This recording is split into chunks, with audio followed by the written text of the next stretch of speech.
വലിയ നഷ്ടങ്ങൾക്കിടയിലും അവർ അവരുടെ ആധിപത്യം എങ്ങനെ വീണ്ടും കൊണ്ടുവരാം എന്ന് തലങ്ങും വിലങ്ങും ചിന്തിച്ചു കൊണ്ടിരിക്കുകയാണ്. അതിനോടകം തന്നെ പ്രധാനപ്പെട്ട 2 തീരുമാനങ്ങൾ AICC എടുക്കുകയാണ്. ഒന്ന്, AICC ദേശീയ അധ്യക്ഷൻ മല്ലികാർജുൻ ഖാർഗെ തന്റെ സ്ഥാനം ഒഴിഞ്ഞേക്കാനുള്ള സാധ്യതയുണ്ട്. അധ്യക്ഷ സ്ഥാനത്തേക്ക് രാഹുൽ ഗാന്ധി തന്നെ വരണം എന്നുള്ള ആവശ്യം ശക്തമായി തന്നെ വരികയാണ്.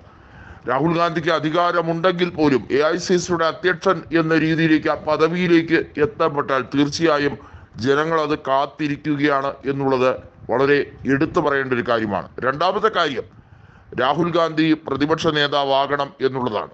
മറ്റാരേക്കാളും എന്തുകൊണ്ടും രാഹുൽ ഗാന്ധി പ്രതിപക്ഷ നേതൃസ്ഥാനം ഏറ്റെടുക്കുമ്പോൾ ഉണ്ടാകുന്ന മാറ്റം പാർലമെന്റിൽ എല്ലാ പാർട്ടികൾക്കും അത് ഊർജം പകരുന്ന കാര്യം തന്നെ ആയിരിക്കും എന്നുള്ളത് വ്യക്തമാണ്. രാഹുൽ ഗാന്ധിയെ പോലൊരു തഴക്കവും പഴക്കവുമുള്ള ഒരു നേതാവ്, ഇന്ത്യ മുഴുവൻ സഞ്ചരിച്ച് ഇന്ത്യ മുഴുവൻ പ്രചരണം നടത്തിയ ഒരു നേതാവ്, സ്വാഭാവികമായും അദ്ദേഹത്തിനുണ്ടാകുന്ന ഒരു ഇമേജ് ഉണ്ട്. ആ ഇമേജ് BJPയുടെ ചിന്തകൾക്കും അതീതമാണ് എന്നുള്ളത് വളരെ വ്യക്തമാണ്. ഇലക്ട്രൽ ഹിസ്റ്ററിയിൽ അദ്ദേഹത്തിനെ തോൽപ്പിച്ച ചരിത്രം കൂടി ഉണ്ട് 2019 എങ്കിൽ പോലും അദ്ദേഹത്തിന് വലിയ രീതിയിലുള്ള മുന്നേറ്റം ഇപ്പോൾ നടത്താൻ കഴിയുന്നുണ്ട്. റായ്ബറേലി സീറ്റ് നിലനിർത്തി വയനാട് സീറ്റ് ഒഴിയും എന്നുള്ളത് വളരെ വ്യക്തമാണ്. വയനാട് സീറ്റിലേക്ക് പ്രിയങ്ക ഗാന്ധി മത്സരിക്കുന്നു. ഇവിടെ AICC എടുക്കുന്ന 2 പ്രധാനപ്പെട്ട തീരുമാനം, ഇനി ലോക്സഭയിലേക്ക് പരിഗണിക്കേണ്ടത് പ്രതിപക്ഷ നേതൃസ്ഥാനം ഉൾപ്പെടെയുള്ള കാര്യങ്ങൾ തന്നെയാണ്. നിയമസഭാ കക്ഷി നേതാവായി രാഹുൽ ഗാന്ധി വരണം എന്നുള്ളതും അവിടെ വ്യക്തമാവുകയാണ്. തൽക്കാലം മന്ത്രിസഭയെ അട്ടിമറി തങ്ങൾ മുൻകൈ എടുക്കുന്നില്ല എന്നുള്ളത് വ്യക്തമാക്കി കഴിഞ്ഞിരിക്കുന്നു കോൺഗ്രസ്. എന്നാൽ മഹാരാഷ്ട്രയിലും ഹരിയാനയിലും സർക്കാർ നിലംപതിക്കും.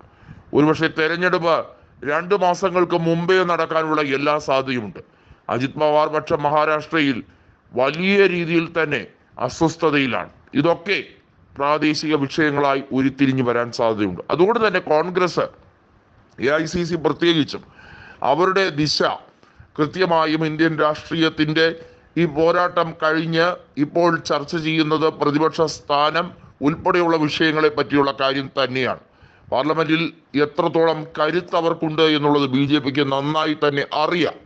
എന്നാൽ അത് മാത്രമല്ല പ്രധാനപ്പെട്ട കാര്യം, 2 സംസ്ഥാനങ്ങളിലേക്ക് നടക്കുന്ന നിയമസഭാ തെരഞ്ഞെടുപ്പിലേക്ക് വലിയ രീതിയിലുള്ള മേൽക്കോയ്മ നെയ്തെടുക്കാൻ വേണ്ടിയുള്ള തീവ്രമായ ശ്രമങ്ങൾ കൂടി ഇന്ത്യ മുന്നണിയുടെ ഭാഗമായി ഉണ്ടാകും.